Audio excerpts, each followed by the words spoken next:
আসসালামু আলাইকুম। ২০২৪ শিক্ষাবর্ষের অষ্টম শ্রেণীর বাংলা বিষয়ের বার্ষিক পরীক্ষার নতুন সিলেবাস অনুযায়ী আজকে আমরা রচনামূলক প্রশ্ন দৃশ্যপটবিহীন এখানের ৫টি থেকে যেকোনো ৩টি প্রশ্নের উত্তর করতে হবে। তাই জন্য আমরা দৃশ্যপটবিহীন রচনামূলক প্রশ্ন সমাধান করব। তবে তোমাদের নতুন সিলেবাস অনুযায়ী প্রথম অধ্যায় থেকে। এই ৬টি হচ্ছে তোমাদের নতুন সিলেবাস অনুযায়ী। তো আমরা আজকে প্রয়োজন বুঝে যোগাযোগ করি। এই অধ্যায় থেকে আজকে আমরা দৃশ্যপটবিহীন রচনামূলক প্রশ্ন সমাধান করব। একটা ৫ করে ৩ ৫ ১৫। এই যে প্রশ্ন দেখতে পাচ্ছ, এটা হচ্ছে প্রথম অধ্যায় যোগাযোগ, প্রয়োজন বুঝে যোগাযোগ করি।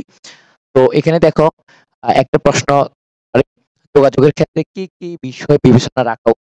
এখানে কিন্তু দেওয়া থাকে না। এই যে উত্তর দেখতে পাচ্ছ। এরপরে ২ নং প্রশ্ন, রাক্ষসের গিলে খাওয়া এই মানুষগুলো একদিন দেখিস ঠিক ফিরে আসবে, কথাটি কতটুকু প্রাসঙ্গিক? এরপরে দেখো ৩ নং প্রশ্ন। তো ৩ নং প্রশ্নের দেখো ৩ নং প্রশ্নের জন্য তোমরা স্ক্রিনশট নিয়ে রাখতে পারো। এরপরে দেখো ৪ নং প্রশ্ন, ৫ নং প্রশ্ন, ৬ নং প্রশ্ন, ৮ নং প্রশ্ন, ৯ নং প্রশ্ন, ১০ নং প্রশ্ন। আশা করি দেখতে পাচ্ছ স্ক্রিনের মধ্যে। এরপরে দেখো ৭ নং প্রশ্ন, ১০ নং প্রশ্ন, ১১ নং প্রশ্ন। তোমরা এই প্রশ্নগুলো পড়ে নিতে পারো। এখানে প্রশ্ন এবং উত্তর দেওয়া আছে।